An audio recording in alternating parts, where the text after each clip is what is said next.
Hello, we are in conversation with the Sanford School, a podcast from the School of Social and Family Dynamics at Arizona State University.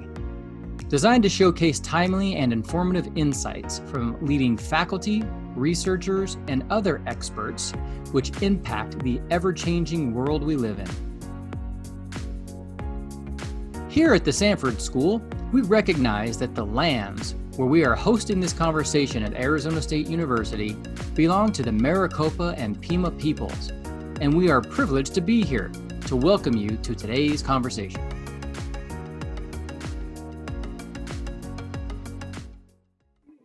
Welcome, everyone. My name is Aubrey Hoffer, and I am your graduate student host of In Conversation with the Sanford School. Today, my wonderful guest is the esteemed Brandon Clifford.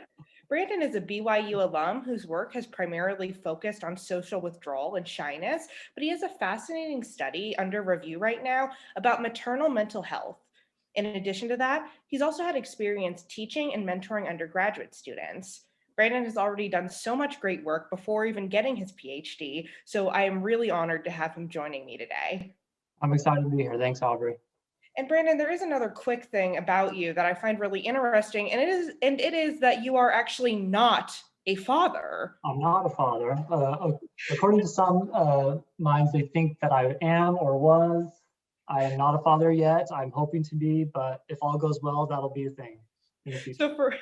So for a little bit of context for our listeners, when I was creating the questions that I was going to be asking Brandon today, I asked him, how did your mental health change when you became a father? And that was when Brandon revealed to me that he did not actually have any children, which is contrary to what I have believed about him for the past 2.5 years that we have known each other. Yeah, 2.5 years, and I've had this daughter at home. I know. Being taken care of. I've always imagined that Brandon just had this beautiful family, specifically a daughter that he had with him this entire time. And the only thing I can think of is that when we first started, there are 2 other male colleagues in our department who have babies. And I must have just thought when someone said something about one of their babies, my brain must have just thought that it was you. So for the past 2.5 years, I've just been thinking that Brandon has this invisible daughter that I always thought you were a great dad. It was one of the things I liked so much about you. Well, I appreciate that you said the word beautiful family, not a wreck of a family. And then, I was thinking about all the things I could have said that could have led to that thinking. So in our gender development class, I remember we were talking about like the sexualization of women or trying to raise kids in that time. And I think I asked the question, like, what are we going to do about this? How do we prepare our kids, especially our daughters, to be resilient against these type of messages that they're receiving? So comments like that, I say those type of things because I'm thinking about them. But yeah, I think that's where it might have come from too. And that's just one of the things that I adore about you, Brandon. You are so aware of the role of gender just in day-to-day interactions, how it influences your research and just culture as a whole. I think that your awareness about those topics is just so great. And unfortunately, it's somewhat rare in a lot of men to be talking and thinking about those things, right? Well, I appreciate that. I'm definitely trying. I'm married to a woman, so I definitely have some bias. I want her to do well, and I want all women to do well in whatever they want to do. If they have a choice in doing whatever they want, they should be able to do that. So there you go. That's fantastic. So let's get into the sort of introduction of the podcast today. So the most important info.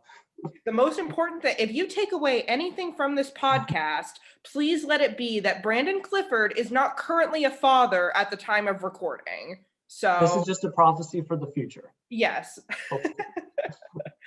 All right, Brandon. So the podcast starts and ends the same way. So I ask you 3 rapid fire questions. These introductory ones at the beginning are just going to be icebreakers, just to get to know you better on a surface level. And then the ending ones are really there to get a nice quick bite of your personal philosophy. So The whole point is just, answer them off the cuff, be honest, and let's just see what you say. How does that sound? Great. Scary. Okay. All right, well, the first scary question I've got for you, Brandon, is number 1, what is your favorite ice cream flavor? Bluebell cookie 2-step. Ooh, Have I you ever like had that? cookie. No, but I love anything with cookie. All right, so there's Oreo cookies and cookie dough in a vanilla ice cream. It's basically cookies and cream cookie dough all together. Bluebell does it super well. That reminds me of my favorite Ben and Jerry's flavor, which is cookies and milk, which does Oh, Oreo and cookie dough as well. So yeah, that's 100% up my alley. there you go. It's at All Bashford right, Brandon. sometimes.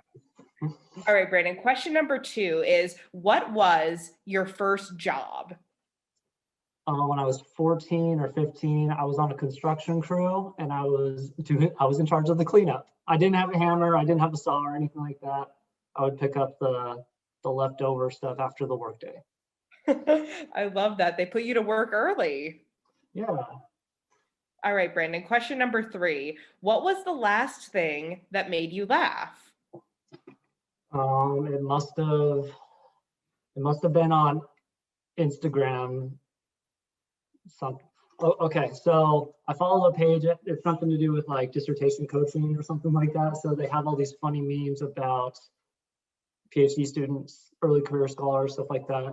And it was a picture and it said something like, you know, those 5-pocket jeans we all have, the little tiny pocket in our front side that isn't used for anything.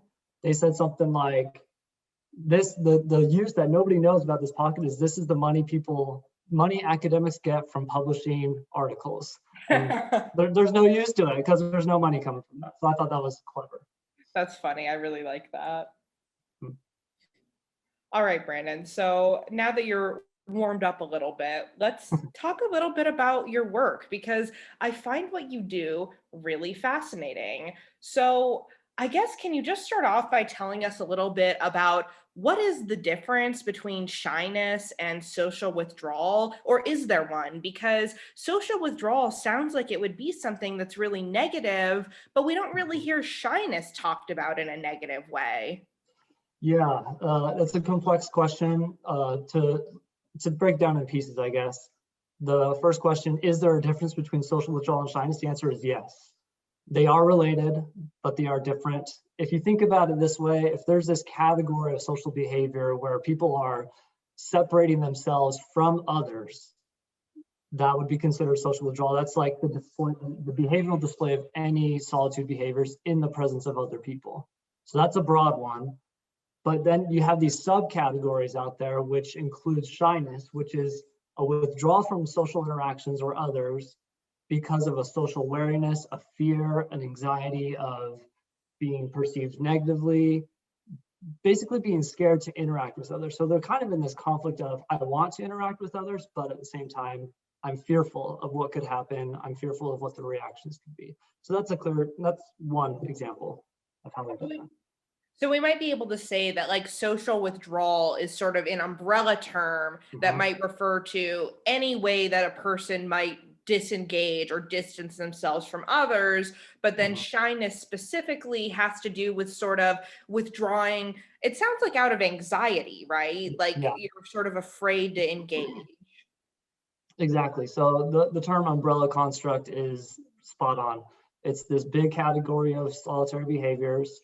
And then shyness is just one of those subcategories because of fear of a negative evaluation, stuff like that. There's a lot of other categories out there we don't need to get into. There's even a huge diagram from this book I have.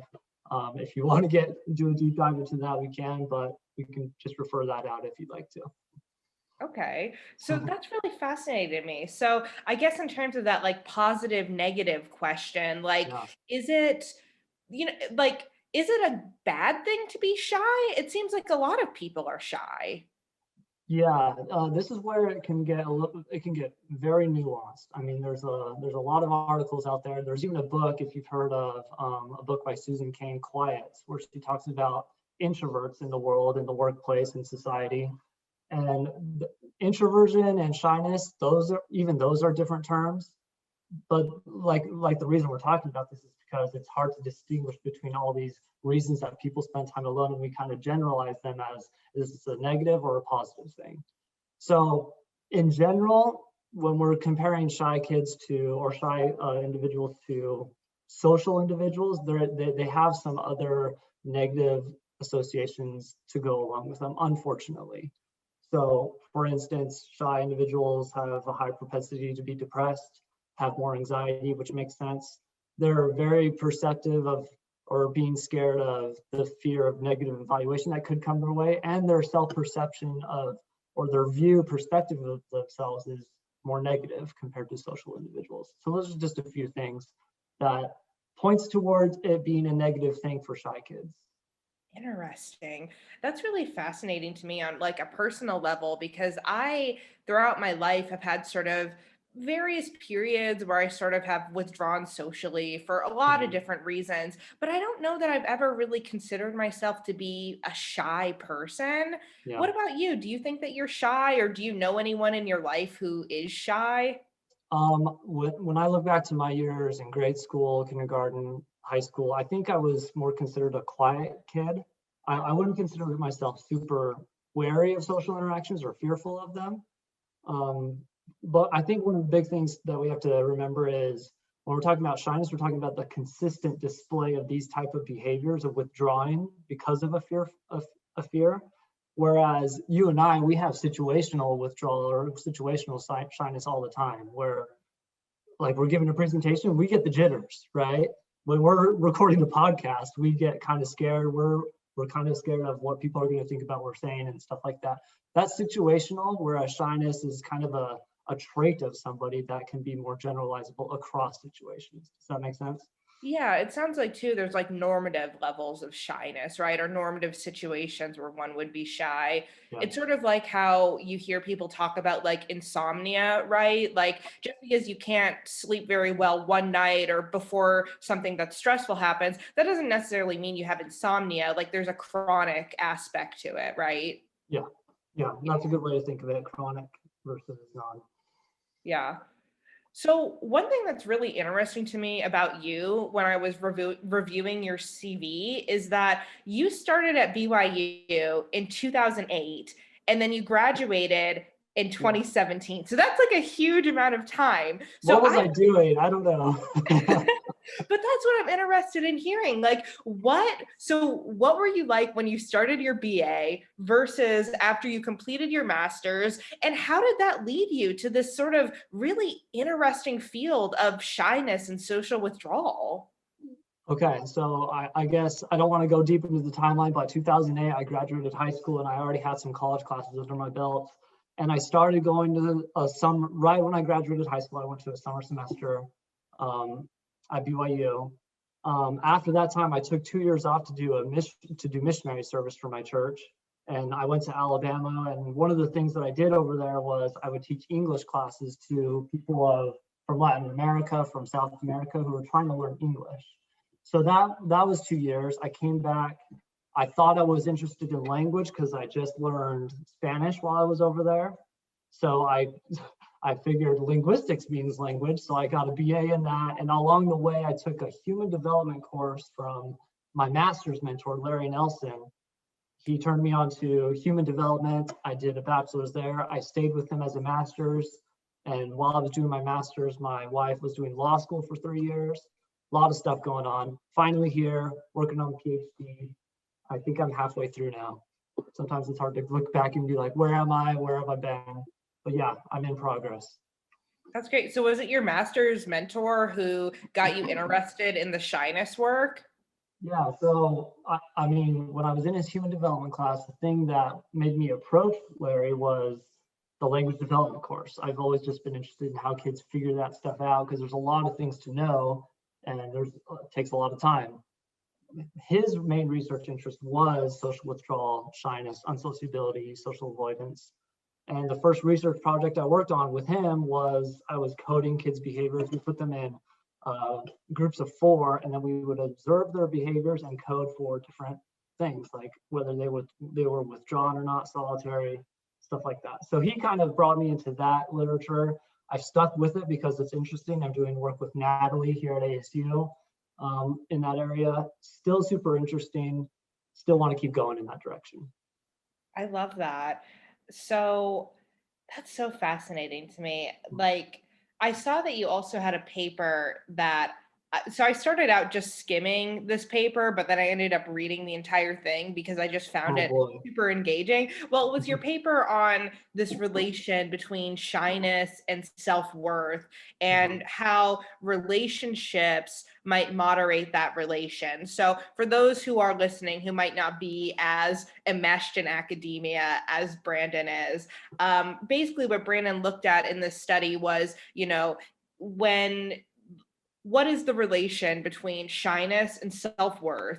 And then if you have these sort of positive relationships with other people, does that impact that relationship? So I was wondering, Brandon, could you talk a little bit about the findings in that study? Because I found it super, super interesting. Yeah, so what we generally see with shy individuals and avoidant individuals, which is another subtype of social withdrawal, is they have negative self-perceptions. When they look at themselves, they don't view themselves positively, and that's consistent in childhood, adolescence, and emerging adulthood, which is what the population of that particular study. So there's a negative relation there, but when we looked at the impact that relationship quality might have on these individuals and their feelings of self-worth, we found essentially that the peer relationships, the best friend relationship quality, or the romantic partner relationship quality of these emerging adults, that can have a mitigating protective factor for this relation that we're seeing between shyness, avoidance, and their feelings of self-worth. And yeah, those are the main findings. It was in emerging adulthood, and there's a moderating relationship right there. So sort of the one way that you might be able to frame that is that, maybe it's not so bad if you're someone who tends to be more shy or avoidant, as long as you do have those close relationships with others. Is that kind of what you think someone could say? Yeah, it's kind of like there's this general baseline where your self-perceptions, your self-worth is a little lower compared to others. But if you're in the context of a positive relationship or a really high quality relationship with a best friend or a romantic partner, your self-esteem, your self-worth kind of has the propensity to be better than if you were in a context without one of those positive relationships. It makes sense, kind of, right? Like it's good for us to have these close relationships. And when those relationships are positive and supportive, we function better. Yeah, it kind of gets into this feedback loop where, I mean, shy individuals, they're based on the interactions they have with others, they kind of internalize that positive or negative. So when you have that positive input coming into their self-worth, their self-perceptions, it's very good for them. So it Yeah. kind of counterbalances that baseline that they already have. Yeah, that's awesome. I think that that's just another way that we can see that social support is really important for individuals at, a bunch of different levels, but particularly in this realm of shyness and, social withdrawal. I guess one thing that is interesting to me about that is there overlap between this kind of work and like work with like personality types? Because when I think about like when you say like avoidant, right, that almost sounds like a personality trait.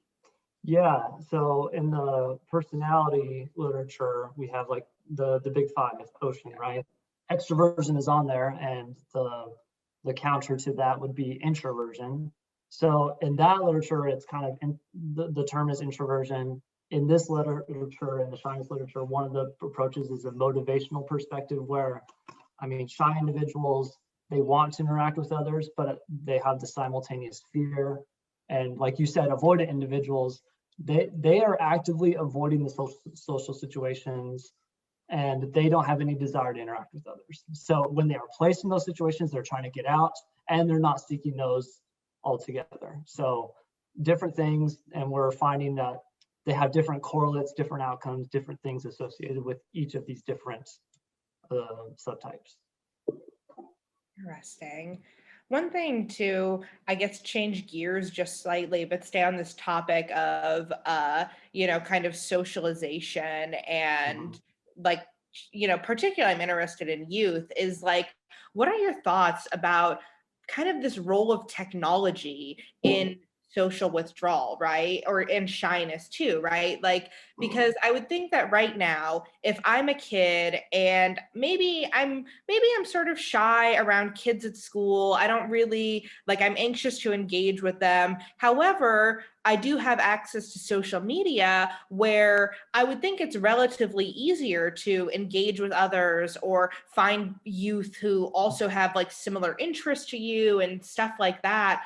I guess I'm wondering, what are your thoughts on sort of this relation between, or the context of like social media and the internet on kids who tend to be more shy? Like, do you think that it's maybe beneficial for them to spend more time online, or Yeah, that's a super complex question, and yeah, I'm gonna fall back on the it depends answer yeah, because and there's a lot of different facets of social media, different types of communication you can have.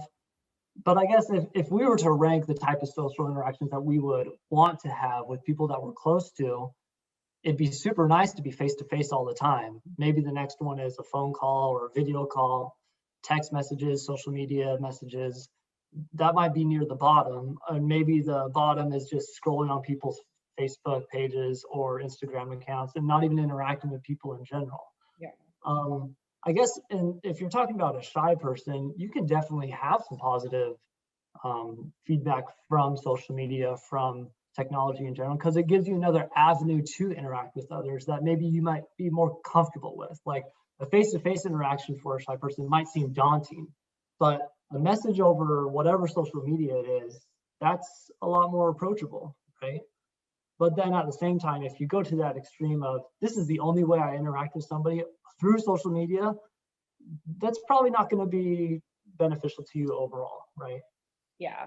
I mean, anything in excess, right, is Mhm. not good. I think it's really interesting what you've said about sort of the quality of interactions, right? Mhm. Where, if we're engaging with someone face to face, having a deep conversation, that feels good. You feel close to that person. Mhm. But I've definitely had the experience before where like I'm just scrolling through social media and I just sort of see everybody's lives around me, and that gives me the opposite of feeling connected. I feel very Mhm. disconnected because it's like, wow, look at this amazing life everyone has that is Mhm. either doesn't include me or it's just different from the life I'm living. Yeah, and it's saturated with the positive stories. And I mean, maybe that's changed a little bit because people are being more transparent about their lives and such. But I think it's a lot easier to post something that's positive about yourself than negative about yourself. So if we're taking that in, that's our input consistently, and then we think about ourselves,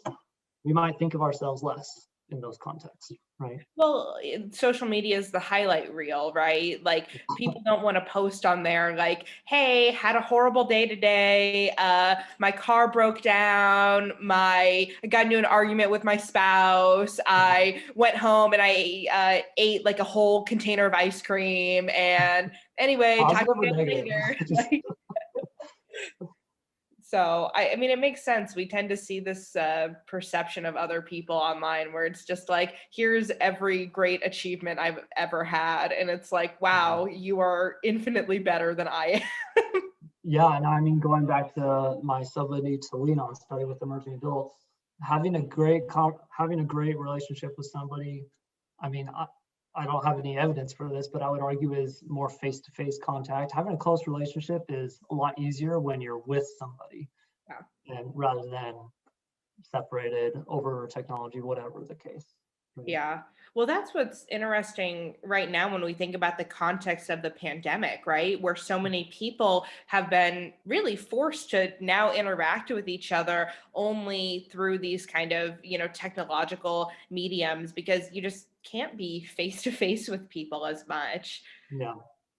I guess one thing that's interesting about that is that, in the context of the pandemic, then do you think that people who lean towards being more shy or more introverted might actually fare better? Because I know that in the first few months of the pandemic, there were some people who were like, oh my gosh, this is the hardest thing I've ever had to go through, of not being around my coworkers or, my classmates or whatever. Whereas I found that people, I mean, I think there were even memes, right? Where it was like people would joke about how like my life of being introverted has prepared me for this. And, sort of this joke of like, for introverts, this is just not as big of a deal because they just don't care as much about, or not that they don't care as much, but it just doesn't, they don't need that same amount of like face-to-face interaction. Yeah, and I think we're all in this continuum of how much social interaction we need with others, right? So something you said was interesting because there's some people who, I don't know, I don't want to say they flaunt their introversion or something like that, but these unsocial ones kind of have this preference to be alone, this preference for solitude. They don't have much of a desire to interact with others, but they're okay doing so when they need to, right? Yeah. Those people are probably doing super well, and kudos to them. Good for them, right? Yeah. Maybe you and I are a little different. At least for myself, I like to interact with others. I need some variety. I mean, earlier in May or something, I needed some variety in my life. I needed to get out, and that didn't mean go up and talk to my neighbors at the front door or anything, but I felt like I needed to interact with others. So yeah, we're all on a continuum. It's probably beneficial to some, not beneficial to a lot of others. Yeah, I think that you're right that everyone does have this sort of threshold. I think that it was interesting for me because I definitely reached that threshold, but I think I reached it a few months later than everybody else did, because I like being alone. I enjoy, sort of that time to myself. But for me, like, it was probably around the time the school year started, because I think for me, it's like my brain was so primed to being like, okay, now I get to see people again. And when I finally had the realization that that wasn't going to happen, I mean, I'll be honest, it was a little bit devastating for me. I really felt very emotionally distraught, because it was like, wow, I'm really going to go maybe another full year without seeing these people who I typically see at least a few times a week. Yeah, and I mean, there's a lot of positive benefits to having relationships with people in person that can't, I mean, I don't want to say can't, but it's a lot harder to replicate through technology, through any other means, right? Yeah.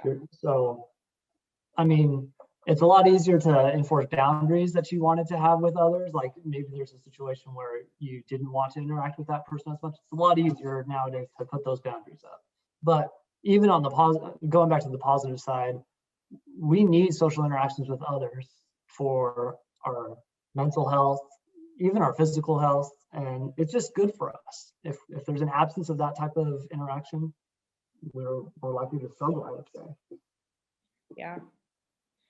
So I want to switch gears just a little bit, because I think it's so interesting when you were talking about your history, how, you had this interest in linguistics, this interest in language development. And it sounds like you have a study that's under review right now that really does get to sort of scratch that itch, right? Of like this niche that you really enjoy. And my understanding that it's about maternal mental health and the influence on language development. So can you talk a little bit about what is the structure of the study?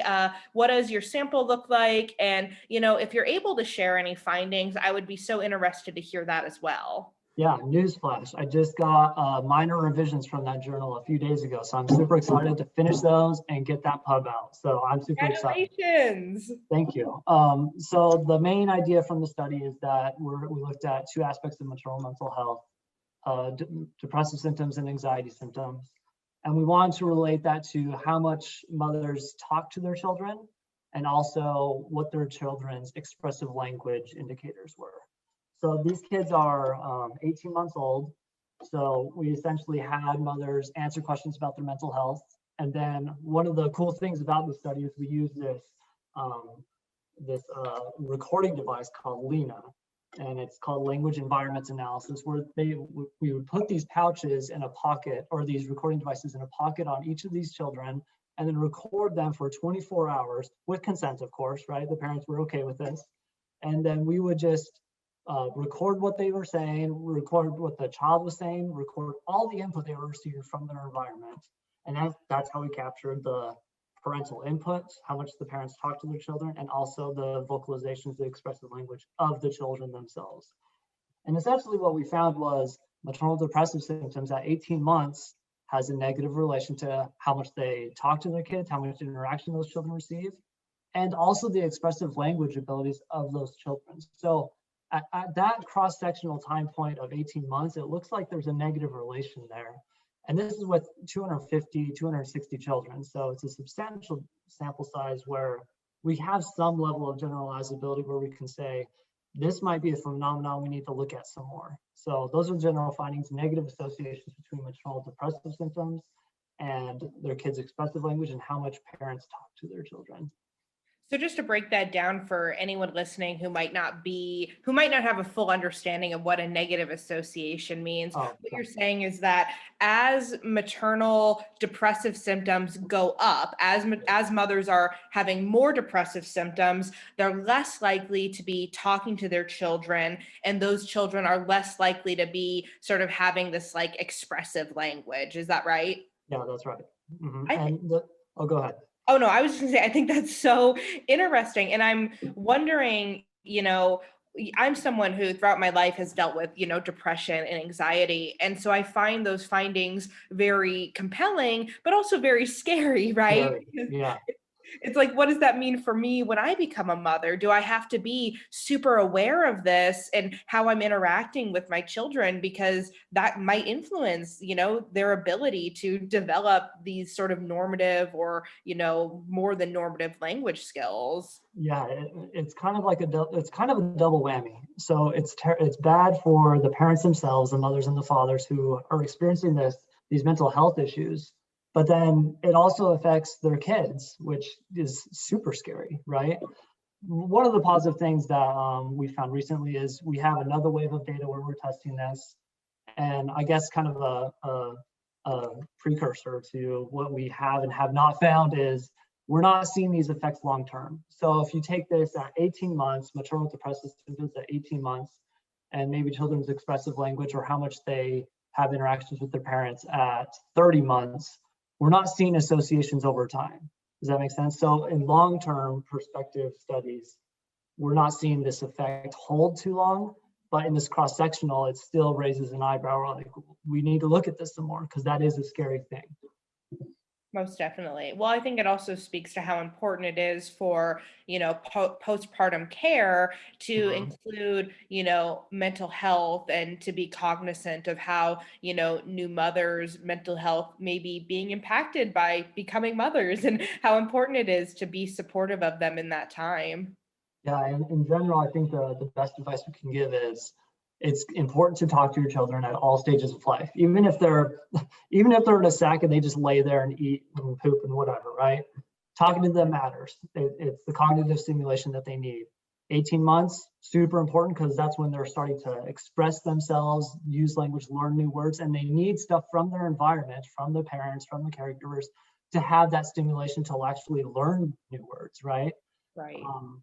Going back to that screening process, where if we're going to pay attention to these depressive symptoms that a lot of mothers and sometimes even fathers experience right after they have a kid, that's a lot of things for a pediatrician, for a doctor to account for. I kind of picture it as the teachers in the classroom, they have so many things to cover. They have so many kids to take care of, so many things to cover for the standardized tests, whatever the curriculum. Doctors are in the same boat, I think. They have a lot of things to screen for, to ask questions about, and it's hard to catch. But it should be emphasized a bit more. We should do our best to make this more aware for mothers and fathers, right? Well, and just cultural awareness, right? Because, maybe the onus doesn't have to be 100% on your doctor to be screening for depressive symptoms. Whereas if we as a culture gain a better understanding of what depression and anxiety, how they can manifest and what they can look like, and in general, just how to be supportive of people who are going through those issues, I think that helps alleviate the problem too, right? Yeah, I mean, it's kind of just, these are possibilities, these are things we need to be aware of. And that's why we're doing podcasts like this, right? We need to get our work out there so it's not just read a few times written by one academic for another academic, right? So to get the word out, just like you said, mental health is a thing. It's definitely a thing postpartum, and we should be aware of the negative things and maybe the positive things that could come out of those situations. 100%. Brandon, I just want to say thank you so much for coming onto the podcast today. This has been just such a fascinating conversation. I think that the work you do is so great. Are you going to continue going into this sort of like linguistic language development path? Do you have studies in the works that you're doing that are more on the shyness side? Are you exploring totally new topics? In the ideal world, if I had millions of dollars, I would do my own study on how like maternal inputs, the environment, how that influences kids' social behaviors, including social withdrawal, and how that influences their language development, their cognitive development. So that's kind of the intersection of all of it together. Right now, I have pieces going both directions. I have a social withdrawal piece that's coming out pretty soon, and I have more maternal mental health and language development research coming up. It's all in progress. It's all in the works. I love it. I am very confident that one day I'm going to read the Brandon Clifford study where you are taking all of these pieces together, and I will be so excited to see the results. Great. I hope I get to that point. I'm excited. Well, I believe in you, even if you don't. So, okay. So, Brandon, we're going to go to our sort of ending questions today. These are sort of my favorite part of the podcast because it really lets me and our viewers get to see these sort of deeper parts of you that we don't always get to talk about in an academic context. So, are you ready? Yeah, I got them a little beforehand. They're scary, they're hard, so let's try them out. Yeah.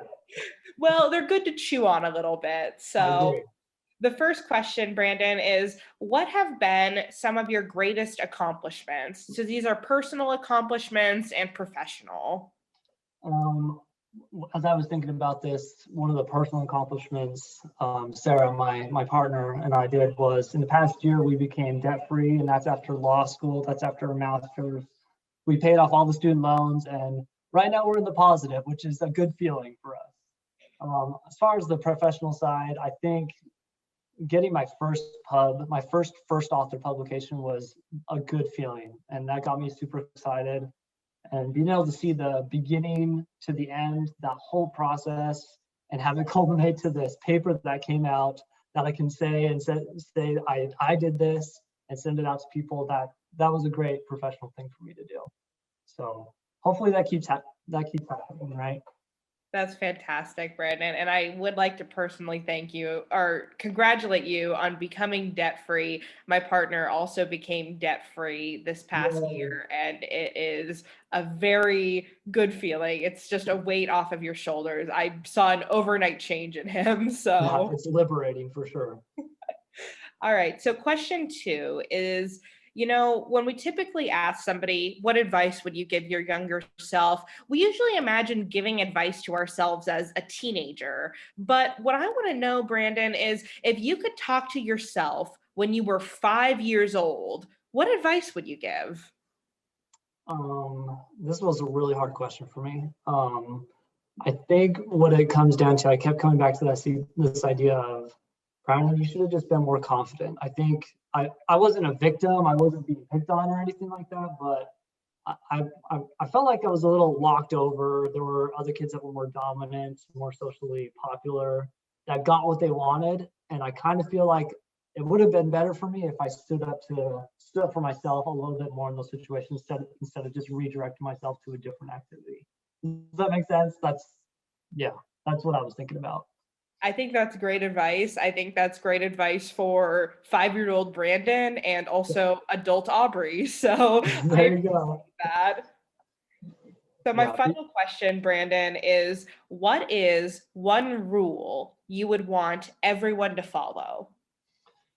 When I was thinking about this and during my conversations with others, I think it comes down to there's a lot of stuff going on in society where we read headlines, we read studies, we read pseudoscience, we read articles, and we take those things as truth. And it's just one article. It's kind of like a sample size of one type mentality. So I think one rule that would be important is don't let your first reaction to a headline, a piece of information from anywhere, be the only reaction you have towards that topic. Does that make sense? It's kind of, instead of taking one piece of information and saying, oh yeah, I saw this thing, I'm going to share it and post it and generalize that this is the truth. Think about it a little bit more. Think about it critically and not just the easy answer, which is, I saw this thing, it must be real, right? We need to take a bunch of different perspectives on the same topic. Even if they're similar, even if they are different, they all matter, and we should give a voice to all of them to the point where we have a synthesizing conclusion rather than a one person said this, that's the truth mentality. So don't be reactive, go a little deeper.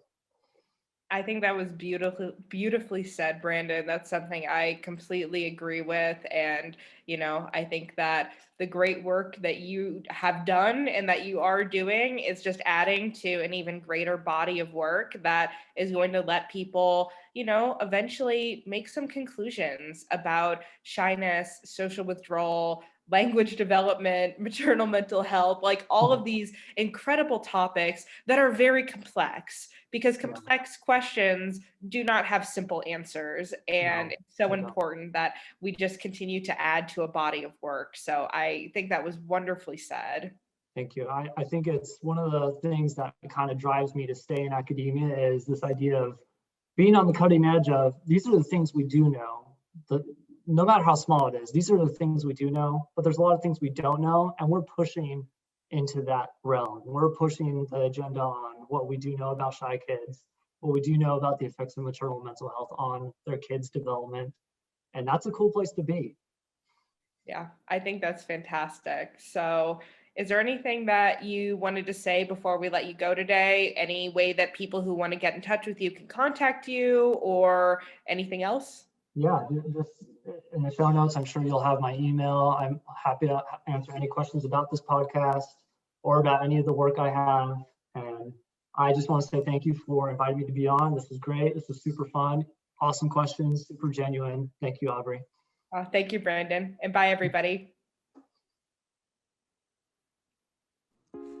If you would like to connect with today's podcast guests, please email the following. For Aubrey Hoffer, email alhoffer@asu.edu. For Brandon Clifford, email bncliffo@asu.edu. Connect with us and get access to all of our podcasts by visiting thesanfordschool.asu.edu/podcast, where you will also find links to all of our social media channels. This conversation has come to an end, but our work here continues.